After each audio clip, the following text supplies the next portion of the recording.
Saudara-saudariku yang terkasih, salam sehat dan sukacita selalu, berkah dalam. Sudah kita memberi senyum hari ini, Jumat 22 November 2024. Gereja memperingati Santa Cecilia, perawan dan martir. Kita awali permenungan kita dengan tanda kemenangan Kristus dalam nama Bapa dan Putra dan Roh Kudus. Amin. Permenungan kita diambil dari Injil Lukas bab 19 ayat 45 sampai 48. Lalu Yesus masuk ke bait Allah dan mulailah ia mengusir semua pedagang di situ. Katanya kepada mereka, "Ada tertulis, rumahku adalah rumah doa, tetapi kamu menjadikannya sarang penyamun." Tiap-tiap hari ia mengajar di dalam bait Allah.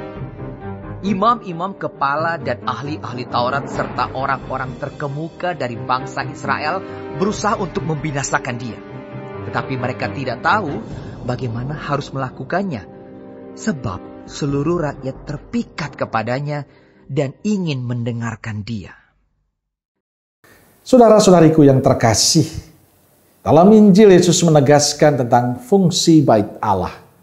Bait Allah sebagai tempat doa, bukan sarang penyamun. Ia berkata, ada tertulis rumahku adalah rumah doa, tapi kalian telah menjadikannya sarang penyamun. Yesus marah melihat bait Allah bukan menjadi tempat doa, tapi tempat komersial, tempat yang menguntungkan bagi para penguasa zaman itu. Karena itu ia mengusir para pedagangnya dan menegaskan, rumahku adalah rumah doa. Saudaraku yang terkasih, apa yang terjadi seandainya Yesus hadir di zaman kita ini? Ia pasti marah. Karena gereja-gerejanya tidak lagi menjadi tempat doa, tapi tempat selfie. Tempat orang bercerita, tempat orang ngobrol, tempat orang asik bermain HP. Dan masih banyak lagi kegiatan yang kita buat. Ini baru bangunan gereja yang kelihatan secara fisik. Tapi sabda Tuhan hari ini mengajak kita untuk melihat jauh di lubuk hati kita terdalam. Apakah hati kita menjadi bait Allah atau sarang penyamun? Yesus akan lebih marah melihat bait Allahnya, melihat hati kita yang dikuasai oleh dosa. Yesus marah karena kita terus membiarkan dosa menguasai kita. Yesus marah karena kita tidak menjadikan hati kita baitnya yang kudus. Tempat damai, sukacita, kebahagiaan tumbuh dalam hati kita. Yesus marah karena kita sering membiarkan hati kita dikuasai kebencian, dendam, iri hati, kemarahan, dan lainnya.